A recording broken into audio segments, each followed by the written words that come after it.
Hello, I'm Dean McKnight, and welcome to another edition of Taking Back Our Neighborhoods, a production of Operation Our Town. I think most of you have probably been reading the papers recently about the intensity of this war on drugs. That makes our today's show even more interesting because today we're going to talk about recovery. Several times in the past I have asked the question, do the good guys ever win? Well, today we're going to talk to a couple of the good guys. And I'm going to start with my friend Mike LaRocco, who once again they have brought in a handsome individual to make me look really bad. Mike, welcome to the show. Thanks, Dean. And I'm glad you're here. Mike, you don't look the part. I mean, I'm sorry, if this was typecasting, you wouldn't qualify. You look terrific. Thank you. What's your story? I've never been able to figure out what causes someone to start down the road. Tell us a little bit about your history. I can't really pinpoint for you what really ignited this, but I know that it started off similar to a lot of other people, alcohol and marijuana, and it graduated to heroin and crack.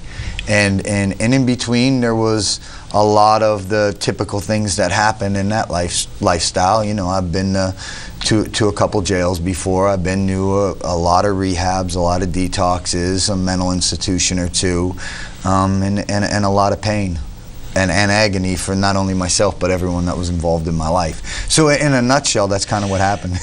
Wow. I mean, that seems to be a big jump from marijuana to heroin. Is that caused by it? What causes that desire to do something even more risky? I don't know if it was a desire to do something more risky. It's just that at some point, the introduction to something that was a little bit, acted a little bit faster and was a little bit more intense was always appealing to me. Okay. When you were younger, were you a daring kind of guy? Like when your parents say don't smoke and don't, were you the guy that challenged the system? Absolutely. In every aspect. In every aspect. How were your grades in school? Were you a good student?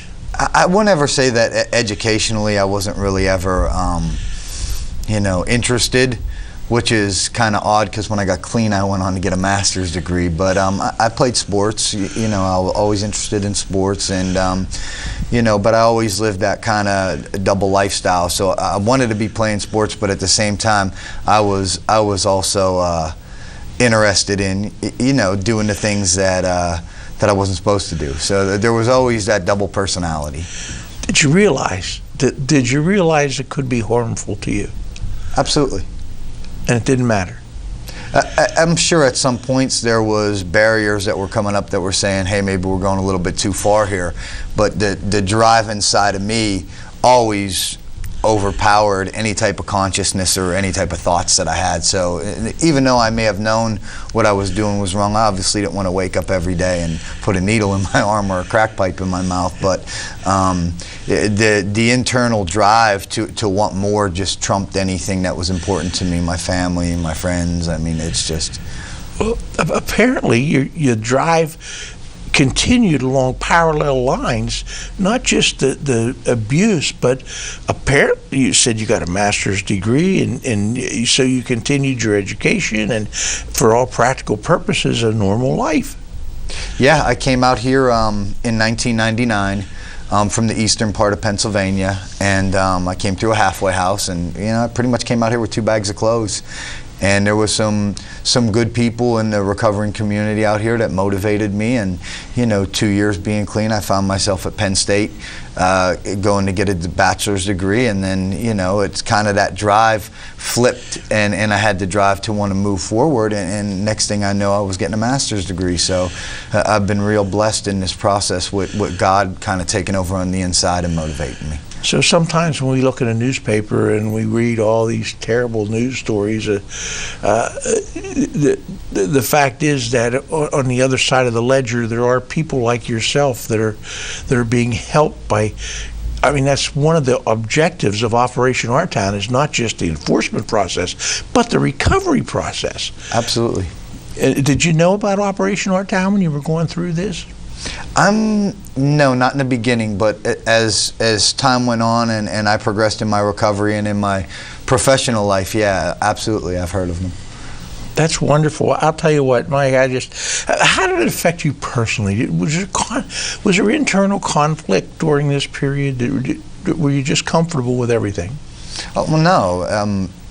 Obviously, and I'm not going to get into war stories of what happened when I was getting high, but I was the type of addict that whatever I had to do to get the next one, I was willing to do, and whatever sacrifices I had to make to my morals and my values, I was willing to sacrifice them to get the next one. And if that meant lying, robbing, stealing, hurting, whatever I had to do, I was willing to do it. So there was always that internal conflict with the morals and values that I had growing up, that this wasn't the way I was supposed to be living. So yeah, absolutely, my personality becomes extremely selfish and self-centered, and the only thing that's important to me when I'm using anything, any type of drug, not just heroin or crack, any type of drug, any type of gambling, any type of addictive behavior, is the next one is the most important thing to me. So we'd consider you an obsessive personality. Absolutely.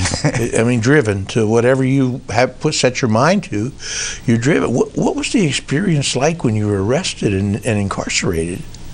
It kind of came with the territory. It's something that I kind of expected to happen. At certain times, there was relief because there wasn't going to be that next day of that rat race of having to wake up and get one and go through the day of some of the things that you're required to do to maintain during an addiction. You have to do some troublesome things. So at certain times it was a depression and an interruption of the life that I had become accustomed to living, and on the flip side of it, it was a relief.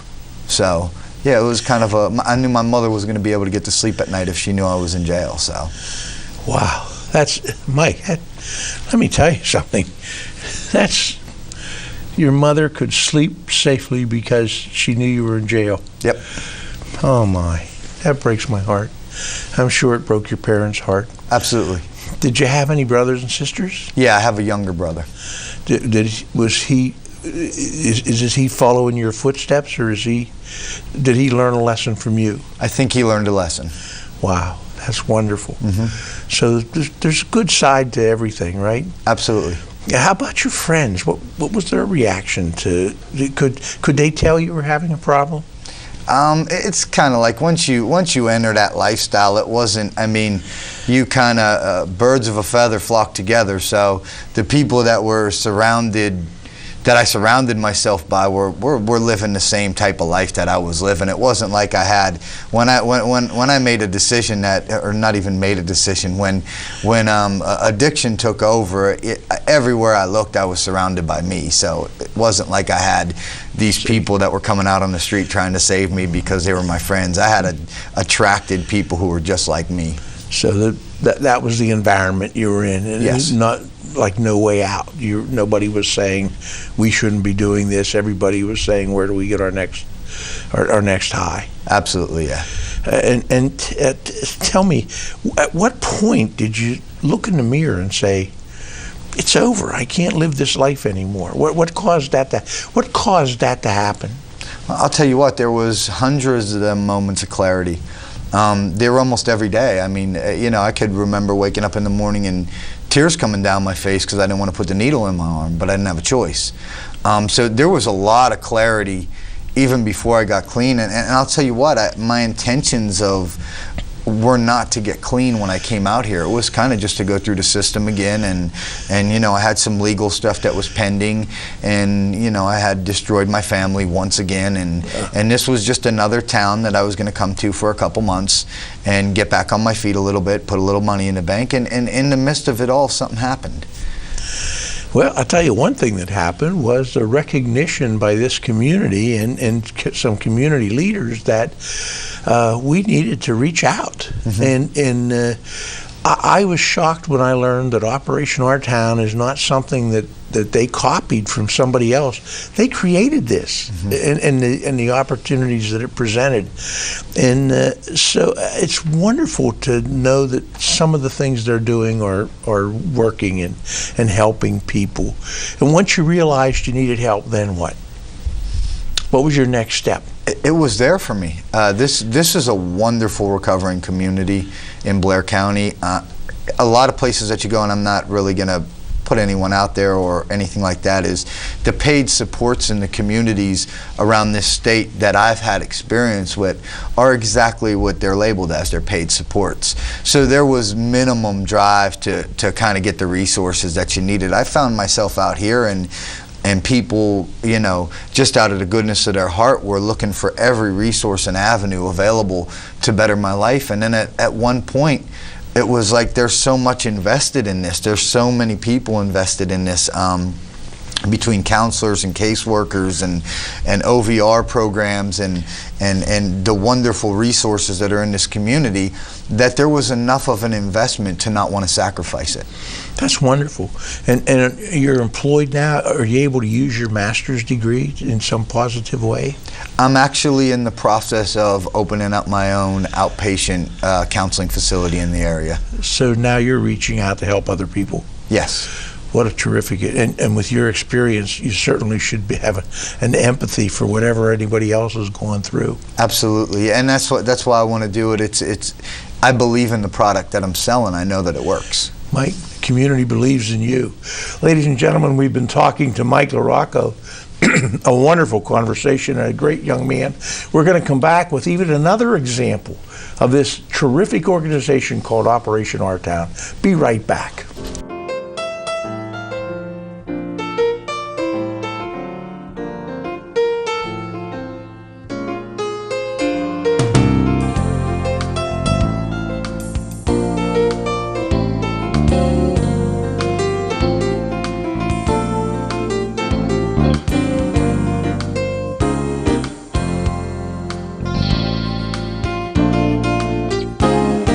Welcome back. Ladies and gentlemen, I'm joined now by Bo Latchford. Our first individual was so good looking. Now they bring a guy out here that looks like he could wrestle me to the ground and steal my lunch money, which would be a real tragedy. Bo, welcome to the show. Thanks for having me. I've got to tell you something. Both you and Mike, if I were in a crowd of people and somebody said to me, pick out the people that have an addiction problem, I wouldn't pick you two guys out. I would pick you out for some teenage Walt Disney movie. Tell me your story. How did you get involved in all this? Well, slowly but surely. I grew up in sports. I grew up in a Christian family. My parents were very involved in church, and I kind of found myself as a thrill seeker early in life.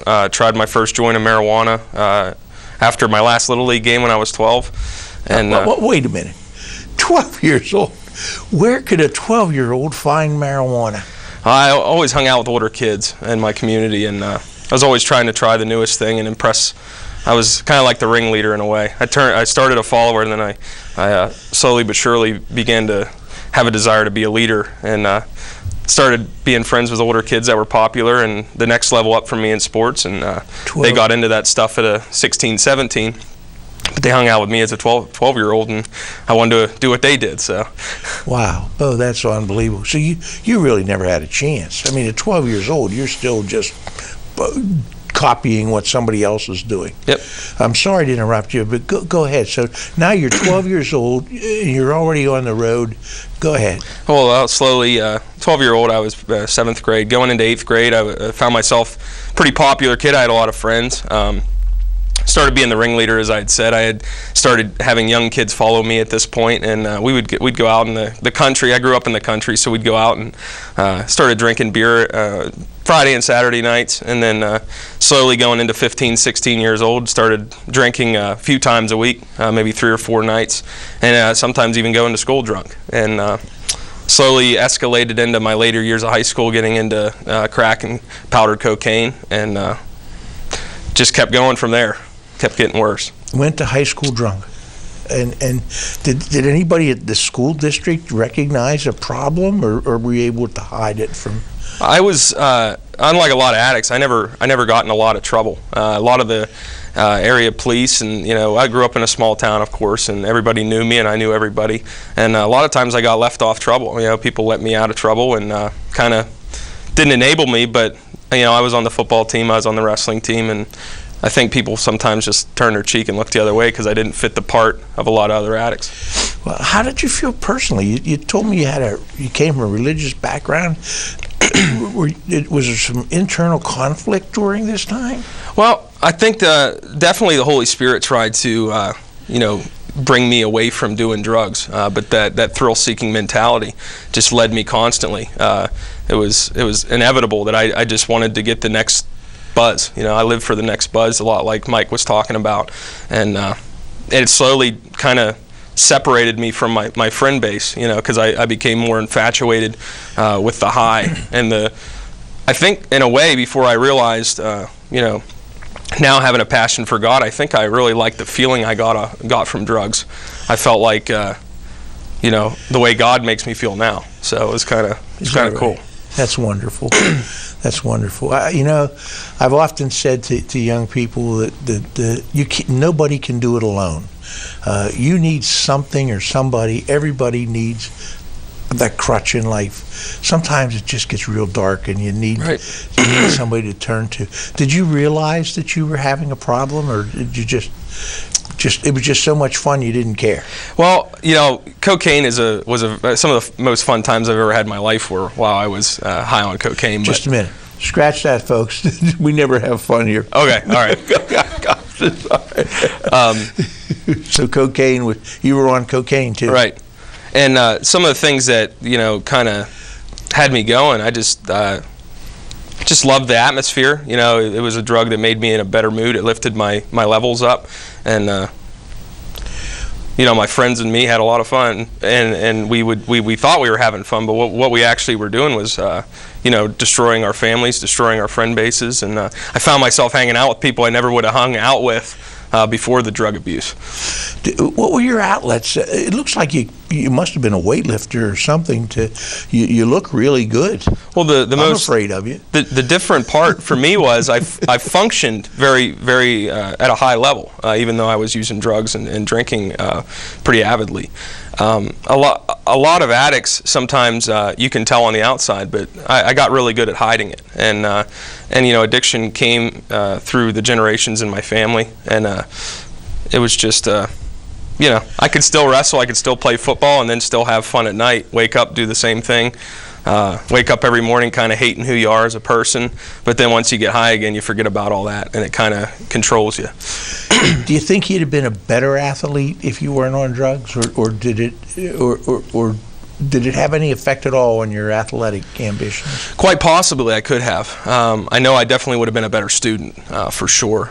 Drugs, anything that distracts you educationally, or to be a competitive athlete, you have to give a lot of time. Oh, sure. Especially wrestling is a very disciplined sport, and it actually led me into quitting my senior year. I got consumed with just partying and my friends, and I forgot about a lot of things I used to have passion for.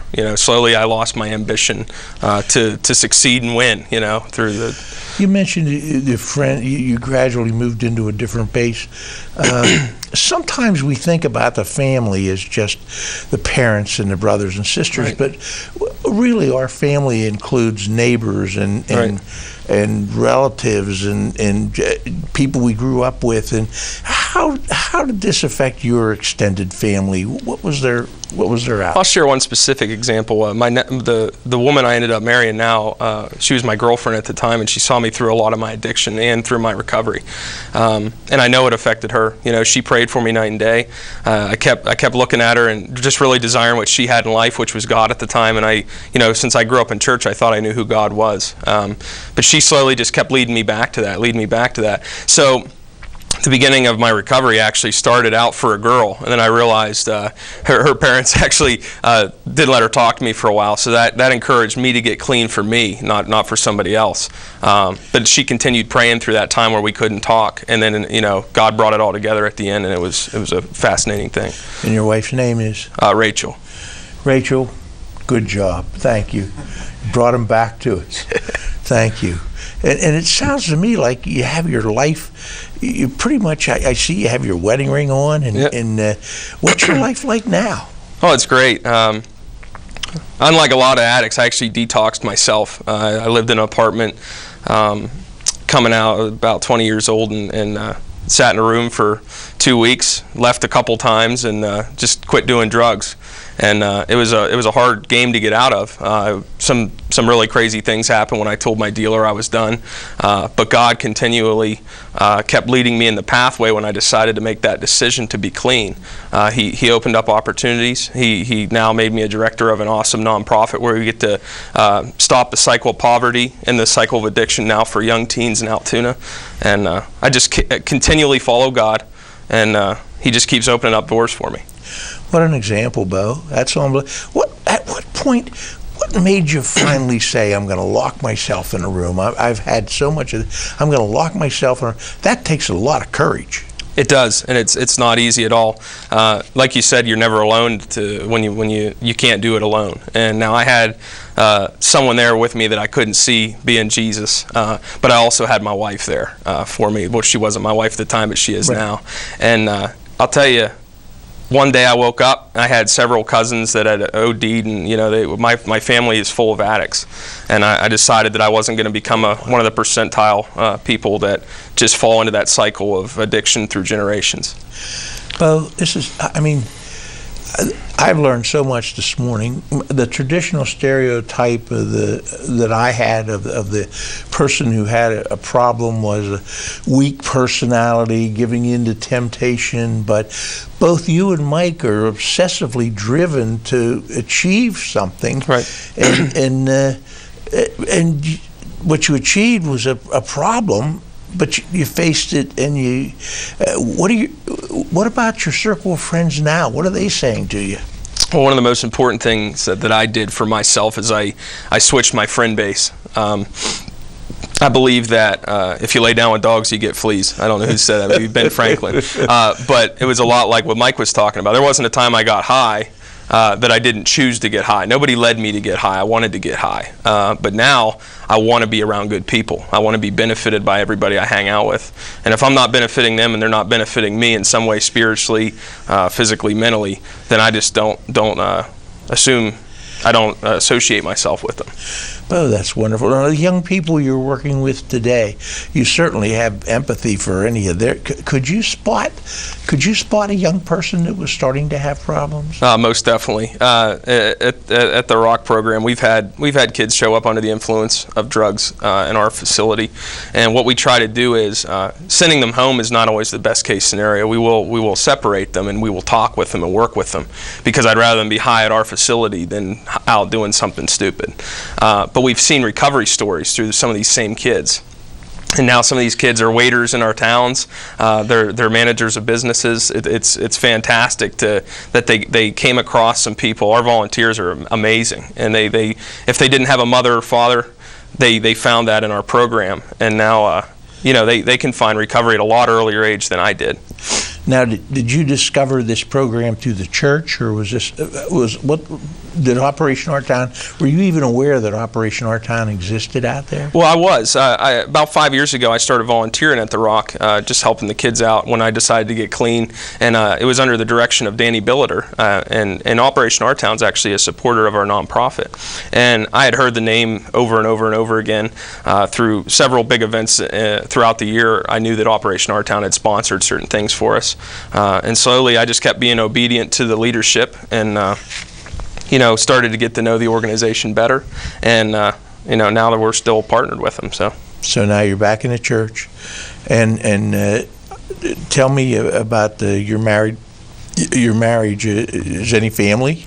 What's that? between you and your wife? Do you have children? We have actually a child on the way right now. Wow. His name's going to be Nathaniel Paul. She's going to be due in the beginning of July. Nathaniel's actually named after my lead pastor's son that just passed away. So it's kind of a special. Nathaniel means gift from God. So God took back one Nathaniel and now He gave us another one. So it's really special. I wish you were my neighbor, Bo.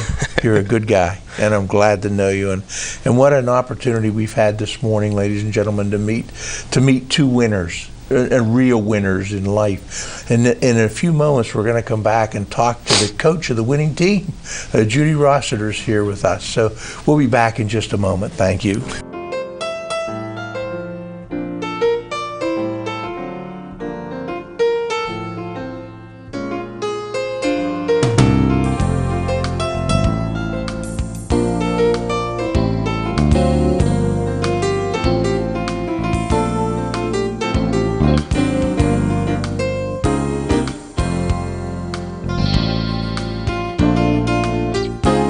Welcome back. So, we've had the good-looking guy and the beast. Now we have Beauty. What a show this has been, ladies and gentlemen. Welcome, Judy Rosser. Judy is with Drug and Alcohol Partnerships. Judy, welcome to the show. Thank you for having us. You heard our two gentlemen's stories. Do you hear those stories every day? Tell me what your life is like directing this program.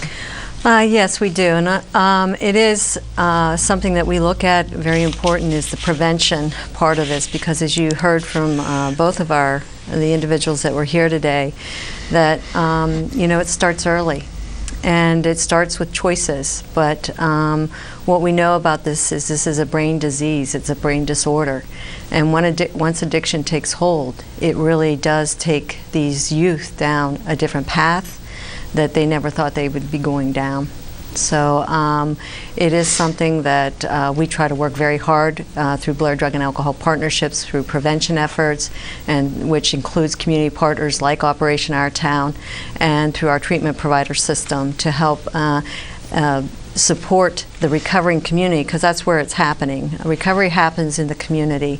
We have treatment programs that help intervene on that process and that disease process, and we have different things going on to interrupt the cycle of addictions with individuals. Like Mike said, jail sometimes was that interruption. It gave him time to be off the street and not actively seeking and feeding his addiction and continuing to take him down a road that he didn't want to go down. And same way with Bo. So sometimes those interruptions are what's needed to help start engaging them in a recovery process. And the thing that we're lucky about in Blair County is that we have a really strong recovering community. We have really good treatment supports that are here that can help individuals understand the disease that they're dealing with. And then, though, they have to rebuild their community. And that's the hard part sometimes, separating them away from the people and things that were drawing them to their addiction, and how they do that. It's really, they need support in the community to do that. And so that's what we're working really hard to get those pieces and continue to maintain those places where they can find that, whether it's through churches or through mutual aid groups, which are AA or NA, or other faith-based 12-step programs.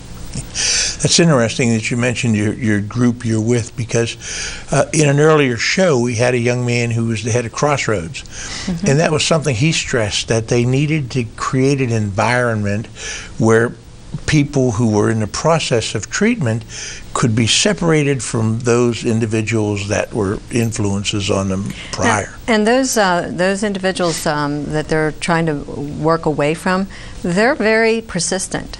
They will continue to try to re-engage them, because that's what they're out there to market their goods of addiction and the drugs that they're handling. So they're very good at trying to re-engage them back into usage.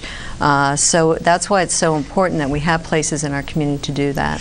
Judy, Bo mentioned he started with marijuana, and I have a suspicion that Mike did also, but now we have two states in the United States, Colorado and Washington, have legalized marijuana, and I kind of see this as a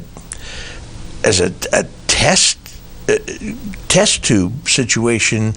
I'm concerned about those areas and what influence that easily available starter drug could have. Do you have any opinions on that? Oh, big time. Share them with us, please. We are working very hard right now to get the message out that this is not the way to handle it. This is a public health disaster in its making.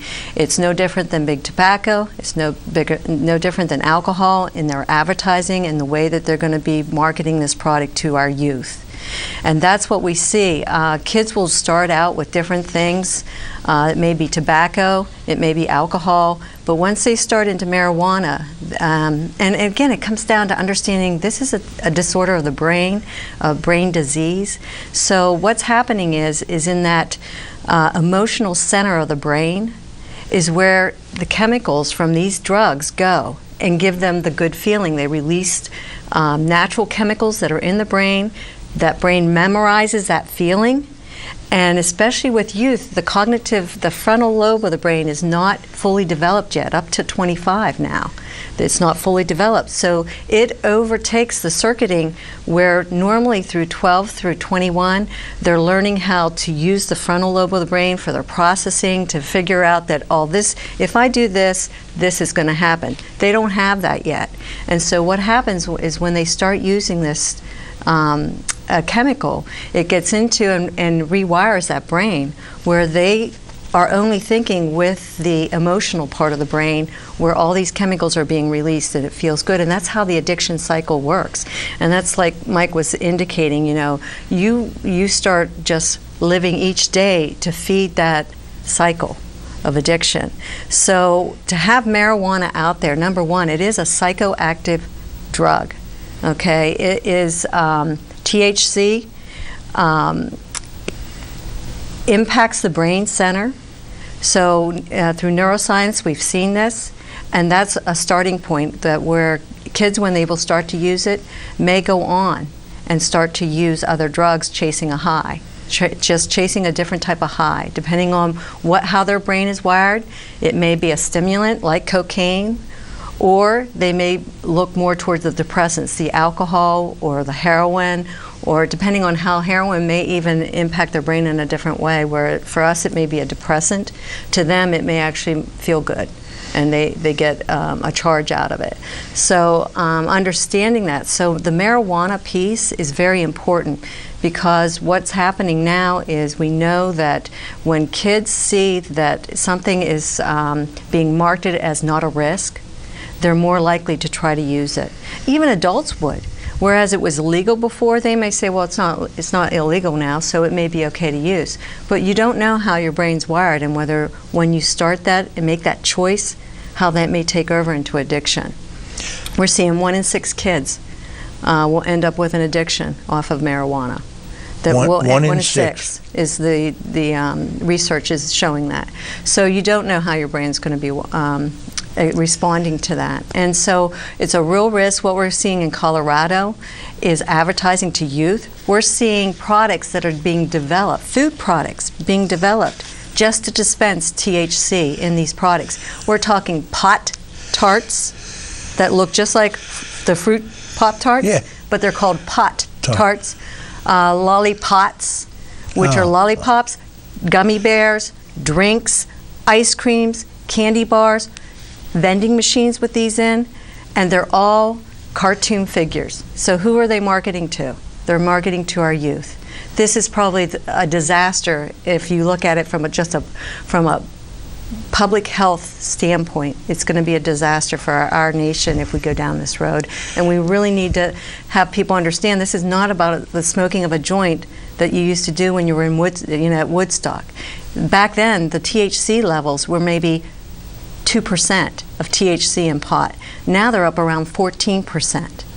So it's really a different drug that we're talking about here, with a very high concentration of THC, which is the psychoactive ingredient. Oh, Judy, that's scary. It is scary. I'm kind of glad it's happening out there, because maybe it'll cause some other people to wake up. I see they have some state senator or something wants to introduce a bill for medicinal. I'm sorry. I used to take pills amphetamines for diet. And I took them. I could drive for hours. It didn't keep me from eating. In fact, I think I ate more, but they were fun to take, and I had a lot of energy. And then one day, I started to have some, like, hallucinations.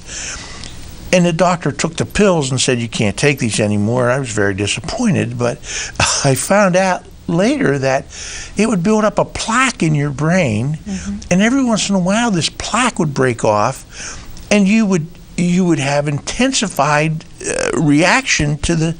And I thought, now we're talking about marijuana, and they're trying to take cigarettes off the marketplace. Right. But it's okay to smoke marijuana. Right. It's another billion-dollar industry on the back of addiction is what marijuana is going to be. And we also, the medicinal part of that, I had a daughter who had a seizure disorder. She had 200 to 300 seizures a day. Oh. So as a mother, I understand, if there's a drug out there that may be helpful for your child. So I have a lot of empathy for these families that want something to help relieve that issue. But what I say is, do not expose your child to a chemical that has not been clinically tried. You don't know what the dosing is. You don't know the efficacy of that product because it's not being produced pharmaceutically. And there are medications that the FDA and that's what's not being talked about, that's currently are in clinical trials that are from the cannabis, the CBD, which is the chemical component that's non-psychoactive, that has impact on individuals with AIDS and cancer victims, individuals who are sick from the chemotherapy or have seizure disorders. Right. Let's allow the FDA to do their job. Let's legislate a drug that's going to have a disaster on our public health in our communities. Judy, your experiences must be fascinating. We're going to come back in just a moment and talk with all three of our guests, and I frankly can't wait because I think that, this has just been exciting for me, folks, not only to realize that we have winners, but to realize that the progress we're making and the realization of the danger of these drugs is hitting home to maybe more people than we thought, and hopefully to a lot of people. We'll be right back in just a moment.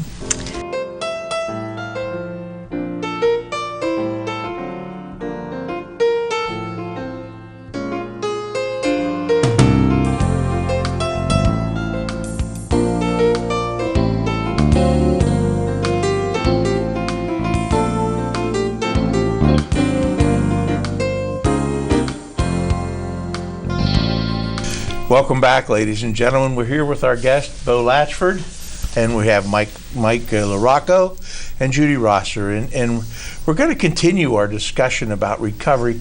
Bo, you mentioned that you were involved in the ROC program, and I was negligent in saying to you, what is the ROC program? Well, the ROC stands for Reaching Out to Our Community Kids, and what the ROC program is it gives teens in our area a preventative way to spend their after-school hours. Every Wednesday night we have, from 4:30 to 7, we have a program where the kids get involved with physical activity, a message about our Creator God, and then we also give them a 4-course meal. So it's pretty cool. Yeah, and it's located where? It's at 2nd Avenue United Methodist Church, okay. 2nd and 2nd Street, 130 2nd Avenue. I know that church. They do a lot of good outreach programs. Yep. And thank you. Mike, how about you? Are you doing some work in the community with or helping out people that might need some advice? Like I talked about a little bit earlier, I'm getting ready to take a journey right now where I'm going to open a private practice outpatient facility in the area to treat substance abuse and co-occurring disorders. And I'm involved in some of the 12-step fellowships that Judy had talked about without getting into too much detail and not trying to promote anything. But yeah, I think that it's important when you cross over into the recovery realm of this thing that you're giving something back, and I think that that's the only way to maintain what you have is if you're willing to reach out and to help somebody else. I went to Overeaters Anonymous once, and everybody knew me from the candy counter at the sweet shop. I'm sorry. Judy, you had to have seen some, I mean, there's families involved in this. We talk about the individuals, but this has to have a terrific effect, a terrible effect on families. It does, especially when someone's really well down the road of their addiction. We see families that are just, they don't know what to do. They're broken also by the addiction, and we call it a family disease because they become completely obsessed also about their loved one and how to salvage that life. So what we have put together way back in the beginning of 2000 was a family support group called HOPE, and it's specifically for families on Wednesday night at 5:30 at our office at Blair Drug and Alcohol Partnerships on Fairway Drive across from 611 and MRI, right there where the old surf skate is, if people from Altoona remember that. So yeah, and part of that is learning that how do they become healthy again, so that they are able to interact and still love that person in their addiction, but not support their addiction and their lifestyle anymore, and put those barriers up to help interrupt the addiction, because that's really important, that barrier be put up so that it is interrupted. Mike, I'll tell you what, you got to my heart when you told me the story about your mother, that she was actually more comfortable when you were in jail because she thought you were safe. What's your relationship with your mother now? I mean, my mother's always been my number one support, to the point that what Judy talked about, that I'm sure that it has affected her health and her life. So we've always had a close relationship. But at some point in addiction, she had to do what she had to do to get well for herself, and had to kind of separate herself from me for a little bit. But I talk to my mother every day, you know, and she's an important part of my life. She's always been a great mother, and I have 3 children of my own, so she's a great grandmother, and a lot of the stuff that I've learned, whether it be through my personal journey on recovery or some of the things that I've learned professionally, go right back to the basic things that my mother taught me as a kid. What to do and what not to do has been some of the most instrumental stuff in my recovery process.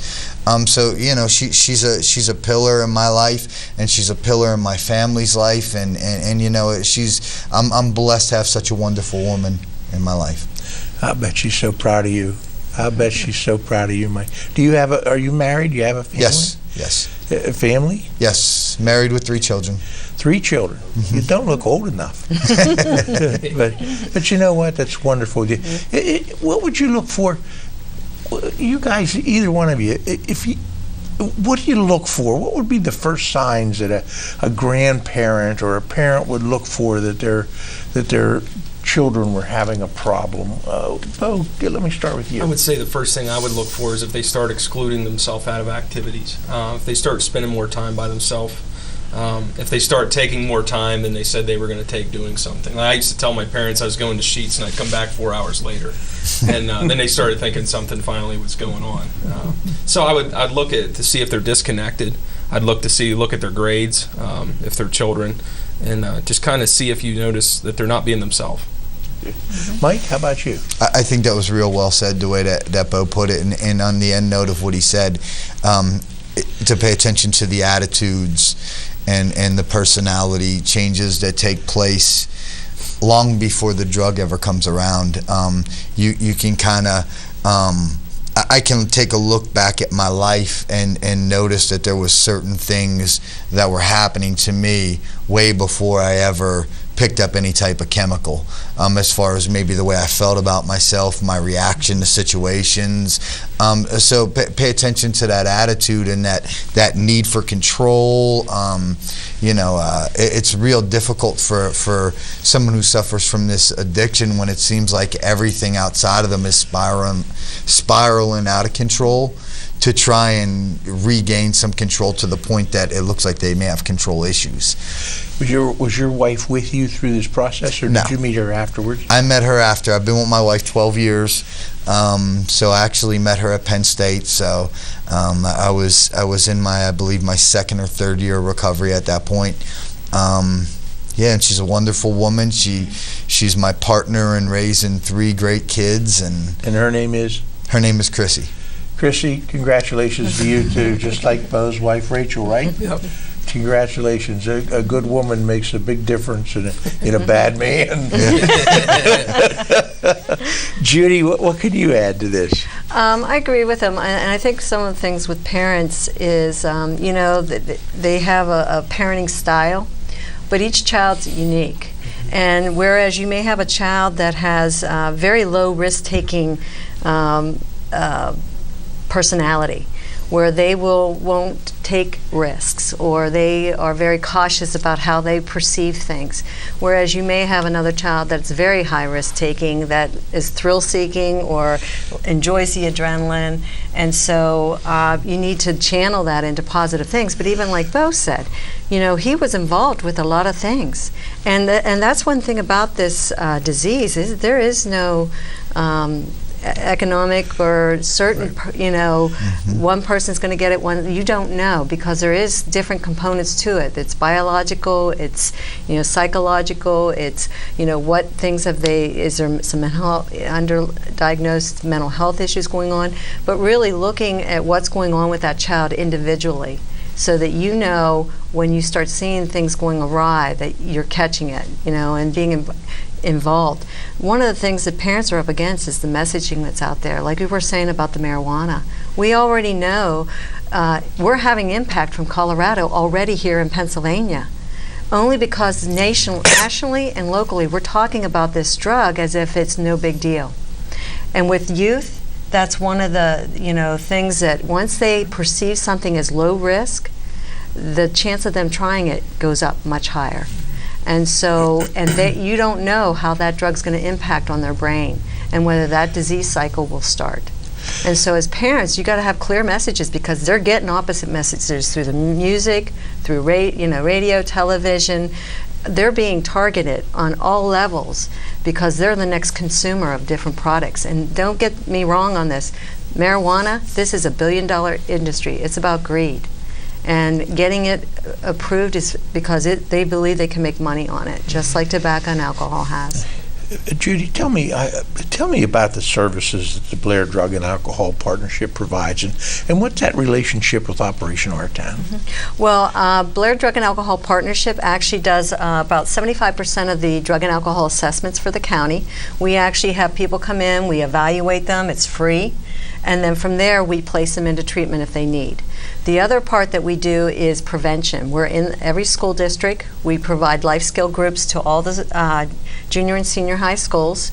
Plus we do community work, and that's part of how we've been engaged with Blair Drug and Alcohol Partnership is a coalition also, so is Operation Our Town. And we work together on things. What Operation Our Town does with the law enforcement is so important, and in the recovering community. The recovering community probably is more behind what they're doing around law enforcement than anyone, because they know that if there's access in our community, our youth are at risk. If there's drugs in our community, our youth and individuals who are using are at risk. So the more that we can put the pressure on getting drugs out of our community is really positive.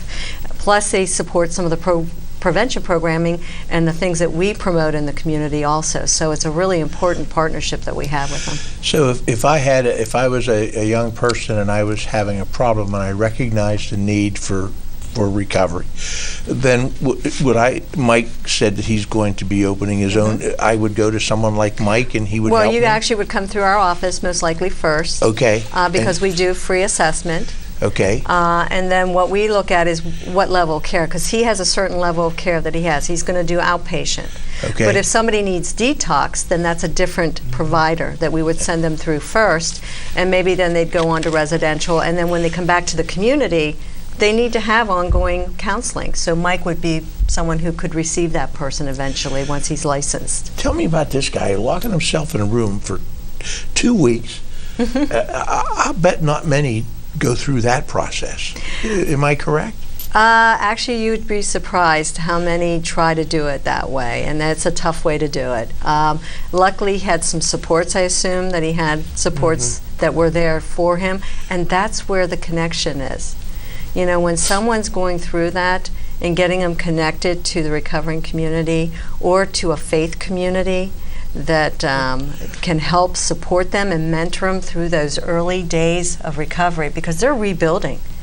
your recovery process, you rebuild everything. You rebuild who you are, the people that you're hanging with, what are your interests now, what are you going to keep your time busy with, because you've been so consumed by just getting your drugs that those are where your behaviors are. So you're changing your behaviors and your thoughts, and having a strong faith is very important, but it's not the only way that people can get into recovery. So they got to figure that out, and they have to have those supports around them. And I really believe that's what's so important about our community. We have it in our community. It's easy for people in my age group to become judgmental and say, well, I never did that, and I was tougher than that, and blah, blah, blah. But the fact remains that when I was growing up, the only marijuana I heard about was that somebody playing in a band was doing marijuana, and it was like, ooh, they were social outcasts. But I just have no concept in my mind of the pressures that people your age must go through. 12 years old, you were offered marijuana. What age were you when you started, Mike? A similar age. Similar age. Yeah. And 12 years old, we were still being, my father was saying, if I smell cigarettes on your breath, you're going to get a beating within. I believed him. And we really didn't have that readily available temptation. And so, Judy, we got to stop. We got to stop it where it begins. We have a phone number for Push Out the Pushers, and that's an important aspect, because the eyes of the community are really. I'll bet if somebody would have saw you smoking a cigarette at the ballpark, they'd have called your parents. Yeah. And you'd have got a beating, right? You'd have got a beating, and you probably would have got a beating too. Well, maybe not, because it's against the law to hit anybody. I think a lot of the stuff that Judy says is real accurate, and something that our families need to take a look at in the way that they're presenting what's healthy and what's not healthy. One thing that appalled me, I can't believe that, and we're a big football house. I can't believe the NFL's considering allowing their players to smoke marijuana in the off season. It just, because my one son at 5 years old he's an athlete. That's all he does. Actually, Bo actually got a chance to meet him a few times, and these are people he looks up to. And whether you say you didn't sign up to be a mentor or not, when you embrace that type of a life as a professional athlete, that's the type of stuff my kids look up to. So as a parent and a healthy parent, it makes it difficult for me to get that message across. Mm-hmm. Yeah, and Bo, how about, I bet you feel really driven in this new role you've taken on in life. Well, coming under the director of The Rock, we see kids now, 12 is actually an old age to get started in substance abuse. I've worked with kids as young as 7 and 8 that have tried different over-the-counter ways to getting high, like cough syrup. Kids now are, with bath salts and Blizzard coming in big. There's drugs now that 10 years ago we wouldn't even have known the name of them. And even a couple states away from Pennsylvania, where we live right here in Altoona, don't even know the drugs that are in our city. That's unbelievable. Mm-hmm. It makes me even more concerned. Push Out the Pusher. Okay, here's the number: 693-3020. 693-3020. Get these people off of our streets, folks. They don't belong there.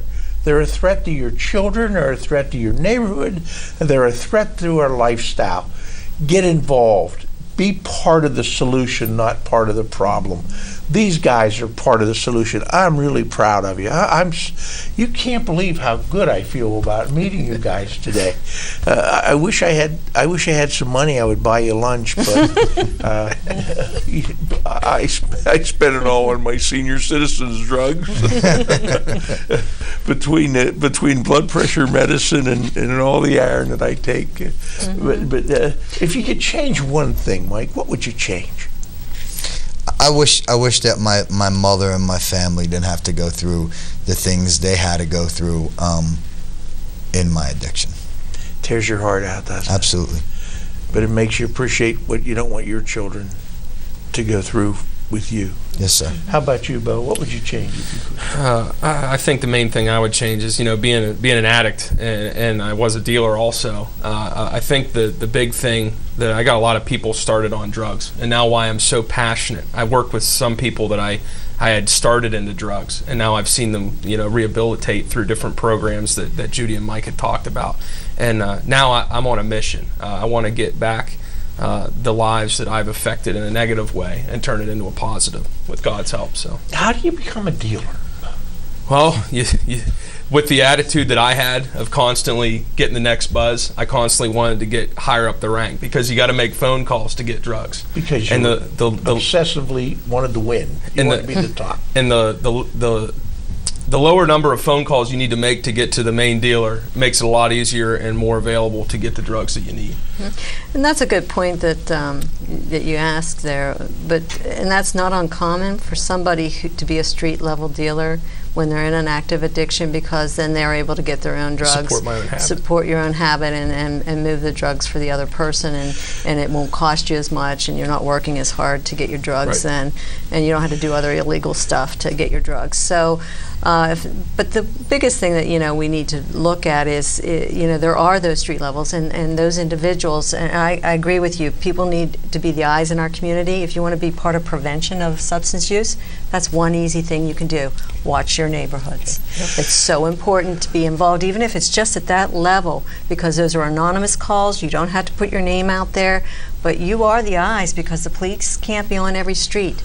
And these individuals that are setting up and black marketing the drugs and using our local people who have addiction to move their drugs, those people are in homes in our communities, and they're not just in the homes on the back streets of Altoona. They're in homes that are, $200,000, $300,000, $400,000 homes in your community. Judy, thank you. We're here with Bo Latchford and Mike LaRocco and Judy Rosser, and ladies and gentlemen, this has been a terrific show, and I'm so proud to know these gentlemen, and I hope if you see them on the street or you know them, shake their hand and tell them how proud you are that they're the good guys. I wish I had some white hats to give you, but again, I don't have any money. Thank you, ladies and gentlemen. We'll see you at our next show, and remember, it's your job to push out the pusher.